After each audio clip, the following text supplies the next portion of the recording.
Reporte 100. Hay un tema que es importantísimo ubicar y que por el asunto electoral o por otros temas que están en la agenda no hemos dimensionado en Sonora, y es que el año pasado no llovió absolutamente nada. Llovió, es la acumulación más baja desde que hay registros en la Comisión Nacional del Agua, en el caso de Sonora, muy por debajo de del promedio anual de precipitación en el estado de Sonora.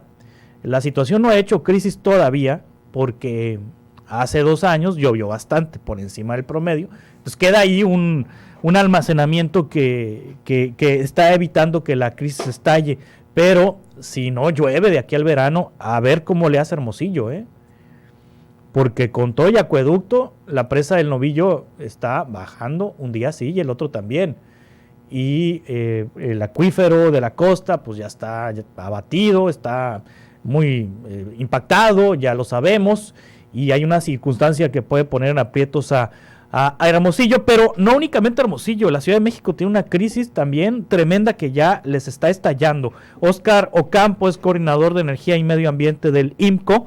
Le agradezco que esté con nosotros esta mañana. Óscar, ¿cómo estás? Buenos días. ¿Qué tal, Juan Carlos? Buenos días. Encantado de platicar contigo hoy, tu auditorio, esta mañana. En la Ciudad de México ya están viviendo esta crisis. La Ciudad de México, Sonora y la abrumadora mayoría del país, ¿no? Estamos viviendo una de las peores sequías donde se tenga registro. Pues, por ejemplo, si vemos el nivel de almacenamiento de las presas a nivel nacional está por debajo del 50% y en algunas regiones por debajo del 40%, cosa que nos pone en una situación sumamente comprometedora en términos de suministro de agua. Sí, más del 60% del territorio nacional tiene sequía en este momento.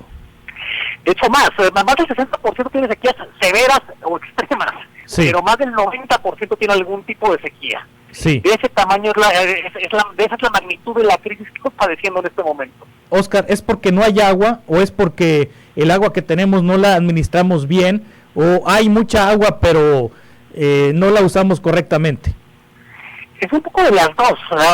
Hay un fenómeno externo que no depende de nosotros, que es el cambio climático, ¿no? Y que ha agudizado y ha aumentado el número de sequías, pero por otra parte también tenemos una infraestructura hídrica que no estaba preparada para esta contingencia, ¿no? Una infraestructura hídrica insuficiente y obsoleta, que, por ejemplo, pensando en las presas, de poco te sirve una nueva presa o un nuevo acueducto si pierdes buena parte de tu agua en fugas, ¿no?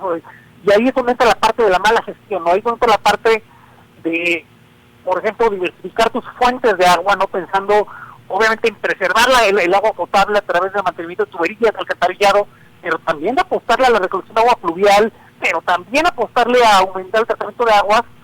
Es un problema que requiere una solución multifactorial, ¿no? De abordarlo desde múltiples ángulos, y es algo que no hemos hecho, ¿no? Y ahí está el llamado a la acción por parte de la Conagua y de los gobiernos estatales para poner cartas en el asunto. Sí, hay un dato importante. En los años 60 del siglo pasado, la disponibilidad de agua por persona era de 10,000 metros cúbicos. En el año 2000 se redujo a 4,000. Ahorita está en 3,2 mil metros cúbicos y para el 2030 estará por debajo de los 3,000 metros cúbicos. ¿Esta situación es porque la población aumentó o porque las lluvias han escaseado? Es un poco de las dos, ¿no? Sí. Claro que entre el 60 y digamos el nuevo milenio tuvimos la gran explosión demográfica de este país, pero al mismo y también el boom industrial de este país, agropecuario también, pero al mismo tiempo esto no tendría por qué haber comprometido la disponibilidad del agua si lo hubiéramos gestionado bien, ¿no? Si le hubiéramos dado un tratamiento adecuado a la infraestructura y en términos generales al uso racional del agua, ¿no? Pensando, por ejemplo, en el sector agropecuario, que es el consumidor de 3/4 partes del agua en este país, pero a la fecha no sabemos exactamente cuánto consume porque no hay una medición propiamente. Sí. O, por ejemplo, pensando siguiendo con el tema agropecuario, en que buena parte del riego en este país se hace por inundación, ¿no? En lugar de por goteo o en invernaderos, es decir, formas mucho más eficientes. O sea, hay hechos que hay que tomar para evitar que siga reduciéndose esta disponibilidad y evitar que lleguemos a pasar por debajo del umbral de los 3,000 metros cúbicos. Sí, Óscar, ¿qué propone el IMCO? En primer lugar, necesitamos, lo que ya te mencionaba, diversificar las fuentes de agua. Apostarle al tratamiento de aguas residuales, apostarle a la recolección de aguas pluviales. Esto tiene un costo muy importante y hay que buscar esquemas fiscales de subsidios que incentiven que hogares, comercios e industrias expandan esta capacidad. Segundo tema, y ya te lo mencionaba también, medir, la parte agropecuaria tenemos que empezar por medir, no sé cuánto se consume, y ahí seguir a retomar los planes de tecnificación del riego, que es importantísimo para reducir este porcentaje de 3/4 partes a algo más en el orden, por ejemplo, de Chile, que anda en el 60%. Tercer tema, retomar o regresar a los presupuestos que tenía con agua para mantenimiento de tuberías y alcantarillados. Te voy a dar un dato, entre el año pasado y se redujo en 47%. Sí. O sea, sin presupuestos, nada de lo demás va a ser posible. Sí. Y cuarto punto, revisar el tema de las concesiones. Este año se cumplen los 30, se empiezan a expirar las concesiones más antiguas, y es un buen momento para replantear el esquema de concesiones ajustado a la disponibilidad de cada comuna. Sí, de hecho ayer el presidente López Obrador, en los 20 puntos que presentó al Congreso, viene una parte relacionada con el agua, en el asunto de respetar zonas con escasez de agua y de priorizar las concesiones de agua para consumo humano.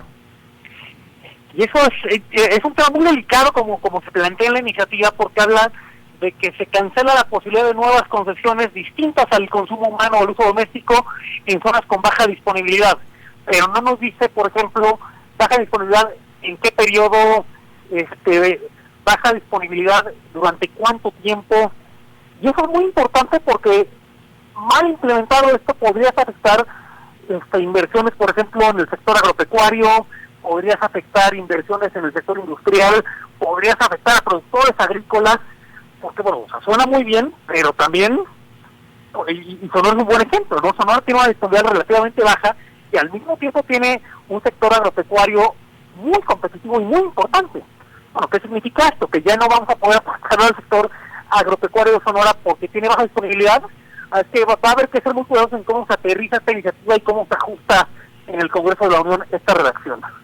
Muy bien, Óscar Ocampo, coordinador de Energía y Medio Ambiente del IMCO, ¿dónde se puede consultar el informe que han desarrollado sobre la situación del agua, sobre la gestión del agua en México?